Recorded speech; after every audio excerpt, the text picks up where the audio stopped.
El patriotismo. Bakunin. Capítulo 1.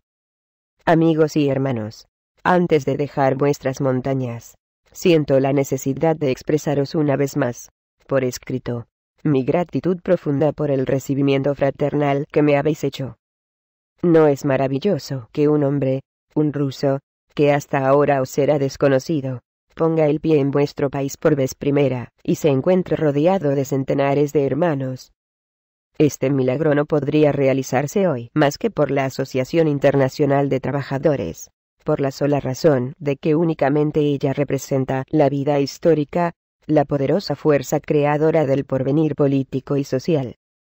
Los que están unidos por un pensamiento vital, por una voluntad y por una gran pasión común, son realmente hermanos, aun cuando no se conocen. Hubo un tiempo en que la burguesía, dotada de poderosa vida, y constituyendo exclusivamente la clase histórica, ofrecía el mismo espectáculo de fraternidad y de unión, tanto en los actos como en los pensamientos. Ese fue el buen tiempo de esa clase, siempre respetable, sin duda, pero desde ahora, impotente, estúpida y estéril, la época de su enérgico desarrollo. Lo fue antes de la gran revolución de 1793, lo fue también, aunque en menor grado, antes de las revoluciones de 1830 y de 1848. Entonces, la burguesía tenía un mundo que conquistar, un lugar que ocupar en la sociedad, y organizada para el combate, inteligente, audaz, sintiéndose fuerte con el derecho de todo el mundo, estaba dotada de un poder irresistible. Ella sola ha hecho contra la monarquía, la nobleza y el clero reunidos las 3 revoluciones. En esa época, la burguesía también había creado una asociación internacional, universal, formidable, la francmasonería. Mucho se equivocaría el que juzgara la francmasonería del siglo pasado, o la de principios del siglo presente, según lo que es hoy.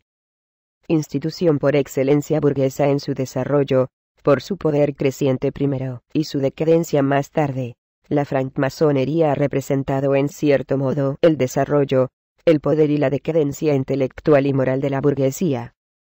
Hoy, habiendo descendido al papel de una vieja intrigante, y caduca, es nula, estéril, algunas veces mala, y siempre inútil, mientras que antes de 1830, y antes de 1793 sobre todo, habiendo reunido en su seno, con pocas excepciones, todos los espíritus más escogidos, los corazones más ardientes, las voluntades más fieras, los caracteres más audaces, había constituido una organización activa, poderosa y realmente bienhechora.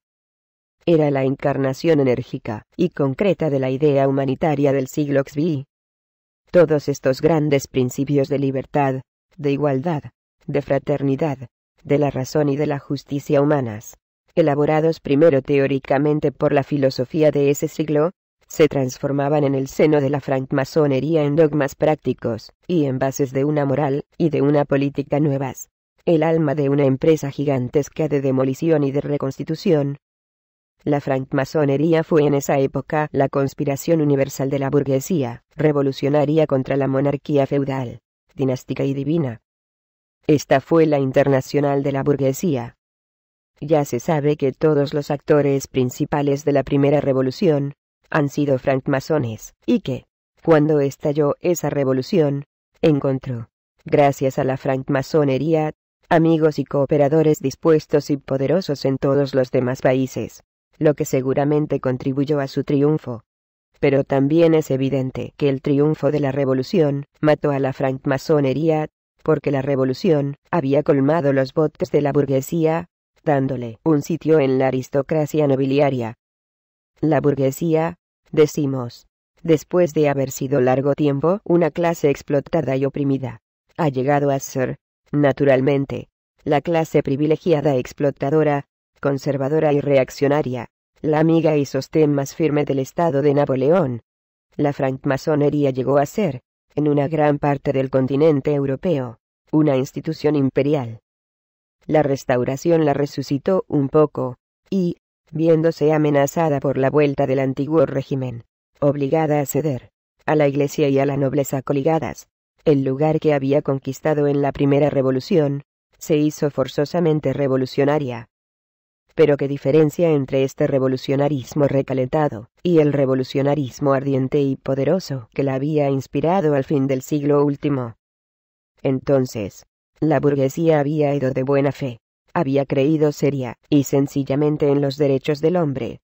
Había ido inspirada e impulsada por el genio de la demolición y de la reconstrucción, y se encontraba en la plena posesión de su inteligencia y en el pleno desarrollo de su fuerza.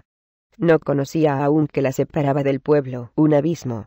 Se creía, se sentía y lo era realmente, la representación del pueblo. La reacción termidoriana y la conspiración de Babeuf le han quitado esa ilusión.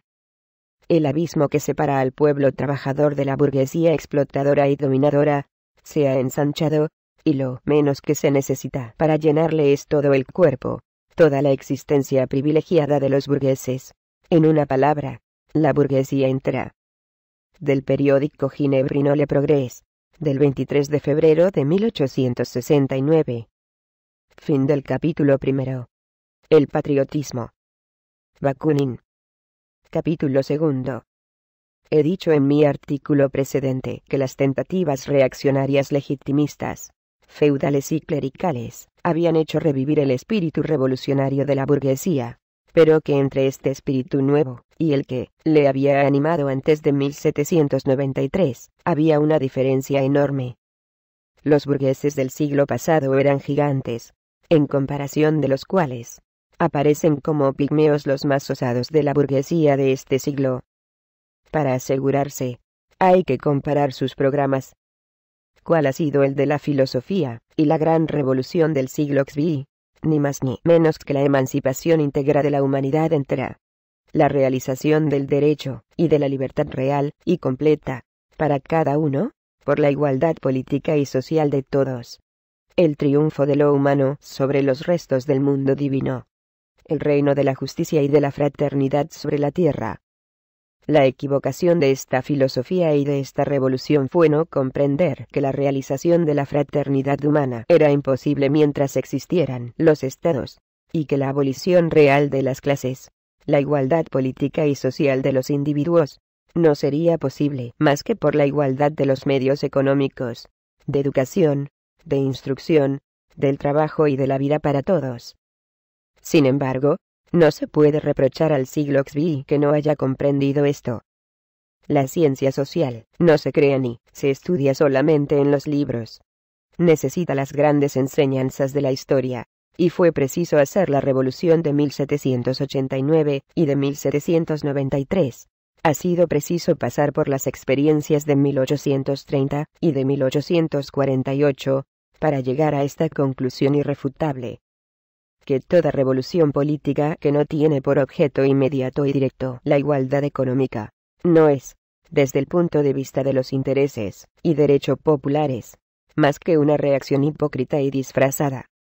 Esta verdad tan evidente y tan sencilla era aún desconocida a fines del siglo XVI, y cuando Babeuf planteó la cuestión económica y social, el poder de la revolución estaba ya quebrantado. Pero no por eso deja de pertenecer a este último el honor inmortal de haber suscitado el más grande problema que se ha planteado en la historia, el de la emancipación de la humanidad entera. En comparación con este inmenso programa, veamos qué fin perseguía el programa del liberalismo revolucionario en la época de la Restauración y de la monarquía de Julio.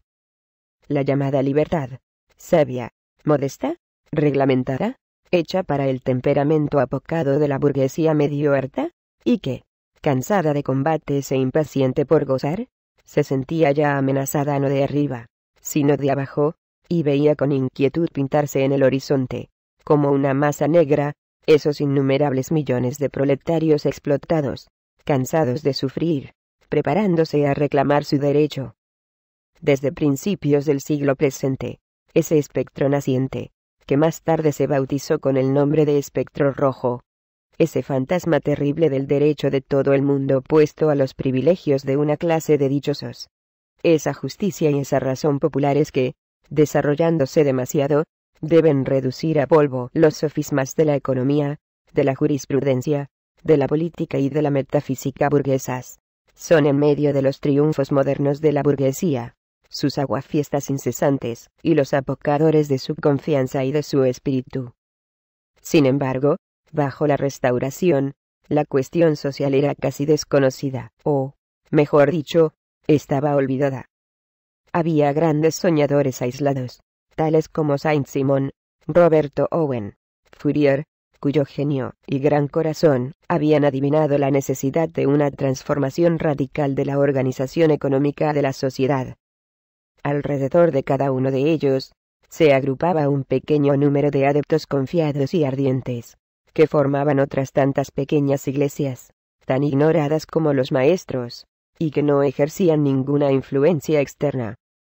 Había también el testamento comunista de Babeuf, transmitido por su ilustre compañero y amigo Buonarroti, a los proletarios más enérgicos en medio de una organización popular y secreta.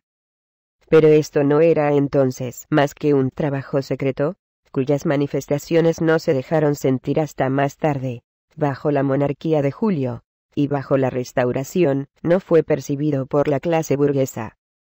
El pueblo, la masa de los trabajadores permaneció tranquila, y no reivindicó nada para ella todavía. Claro está que si el espectro de la justicia popular no era en aquella época lo que debía ser, se debía a la mala conciencia de los burgueses. ¿De dónde provenía esta mala conciencia? Los burgueses que vivían bajo la Restauración, eran, como individuos, más malos que sus padres, que habían hecho la revolución de 1789 y de 1793. Nada de eso. Eran poco más o menos los mismos hombres, pero colocados en otro medio, en otras condiciones políticas, enriquecidos con una nueva experiencia, y, por consiguiente, con otra conciencia.